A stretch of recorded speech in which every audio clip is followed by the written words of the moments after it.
Kings Island is home to one of the strongest roller coaster collections in the entire world, and with coasters like Orion, the Beast, Mystic Timbers, and Diamondback, it's hard to not love this park. But the one issue that Kings Island has is that it lacks a signature top 10 worthy coaster. For now. Because with this concept that I'm about to share with you, it's going to change everything for Kings Island and will finally bless this park with a coaster that would shake up everyone's top 10s. But where will the coaster go? And just like you, I predict that for obvious reasons, Kings Island's 15th roller coaster will open up in the Vortex plot of land. And near the end of the video, I'm going to share with you why I think this project will be a few more years away and not sooner. But taking a closer look at this plot of land, you can see just how much room there is for Kings Island to work with. In fact, you're looking at 4.5 acres to be exact. While I really do love this concept that you're about to hear, I really feel like you should know my predictions for what type of coaster that I really do think the park will and could build next. And then I'm going to share with you my idea of what I would build if I was in charge. And that would be a ride that would really change Kings Island skyline forever. For the last few years, I predicted 3 types of coasters for the park and this particular plot of land. And without much changing within the Cedar Fair parks over the years, I'm still set on these predictions. The first would be a B&M dive coaster. I really think this makes a lot of sense for a lot of reasons. And what I love about this is that this type of coaster would completely dominate Kings Island's already impressive skyline. Taking a ride like the enormous Yukon Striker that can be found at Canada's Wonderland and adding an even larger version at Kings Island seems like a no-brainer. While personally, I'm not the biggest fan of dive coasters, and I feel as if there are other type of rides that would be a better fit for Kings Island, I gotta say, I would be very intrigued by the views that you would get on top of the 230 plus foot tall lift hill. And besides, the GP love dive coasters, and this would give Kings Island another smooth coaster that features inversions. When we do find out what type of coaster Kings Island is planning on building in the Vortex plot of land, I think it's safe to assume that the ride will be around the same height as Vortex, if not taller. Mainly due to that area of land already being lower than most of the midways around it. And if you love Kings Island or know someone who does, then you're gonna love my Beast of a Coaster merch. From tees,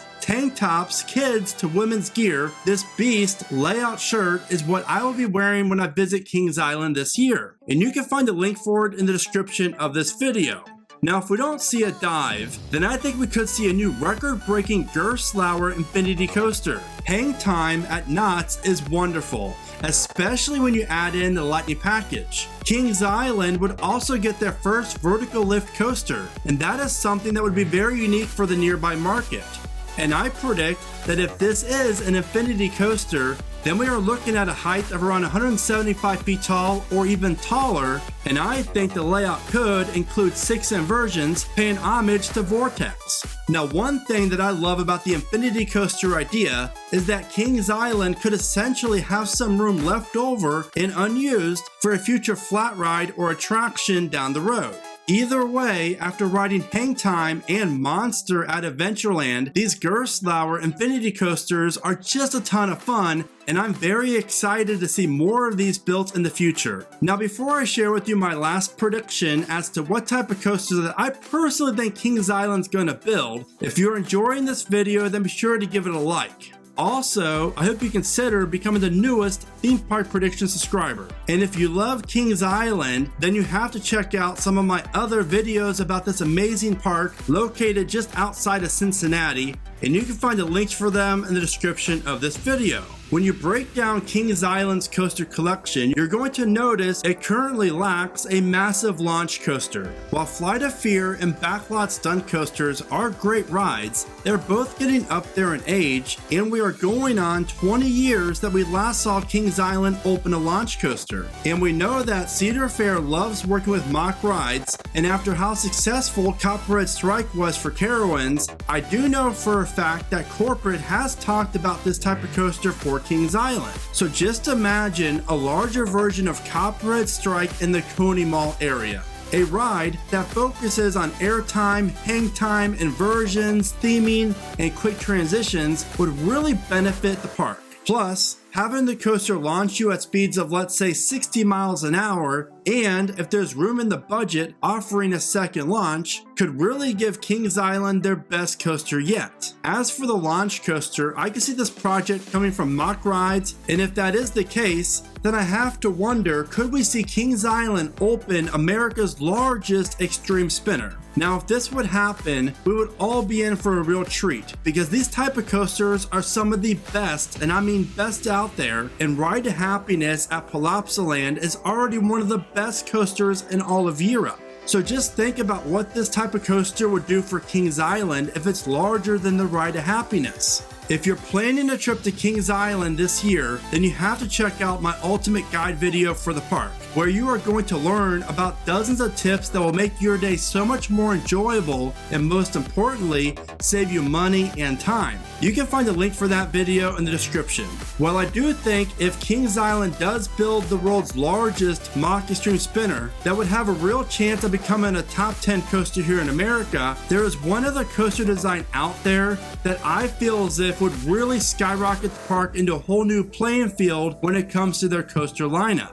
If Cedar Point is working with Intamin for the new Dragster reimagined, then Kings Island would greatly benefit from a coaster from Intamin. I mean, how could you even argue that at this point? And if you don't think so, then just take a look at the Tadas, Pantheon, Terran, and of course, Velocicoaster. And for obvious reasons, Cedar Fair is not going to spend that type of money on a ride like Velocicoaster with all the theming and everything, but the ride layout itself, something along that size, a smaller scale, will be something to really keep an eye out for. That's because Intamin over the last 5 or 7 years has really stepped up their game when it comes to roller coaster design and, most importantly, reliability. So just imagine a brand new Intamin vertical launch roller coaster opening in the back of the park.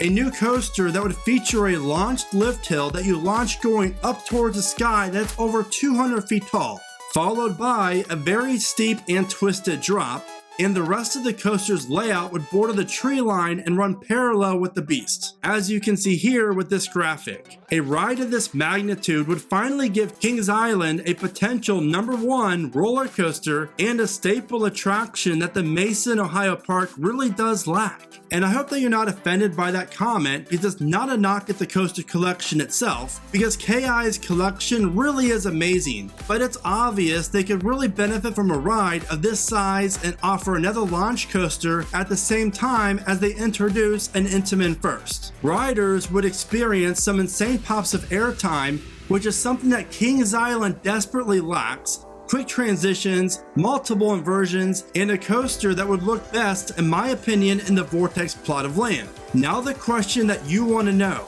when will Kings Island open their 15th roller coaster? Is it just me, or does it seem like forever ago when Orion was announced and opened? And usually Cedar Fair throws a new coaster at Kings Island every 3 to 4 years. And with Orion open in 2020, the park has got to be thinking about their next coaster, right? While I do think they are, I definitely do not see it coming anytime soon. That's because I do not think they're going to be adding a new coaster in 2024, the same year that Cedar Point debuts the new Dragster. So I think all signs are pointing to Kings Island potentially opening their 15th roller coaster in 2026. With an outside shot of 2025. I predict that 2024 will be a new water park attraction for Soak City, and 2025 would be a kid area upgrade, because Kings Island's kid area is great and all, but it definitely can use some TLC. Now I want to know, what are your coaster predictions for Kings Island, and what year do you think it's going to open? Be sure to let me know in the comments, and as always, thank you so much for watching. Remember to smile today, think positive, and keep riding coasters.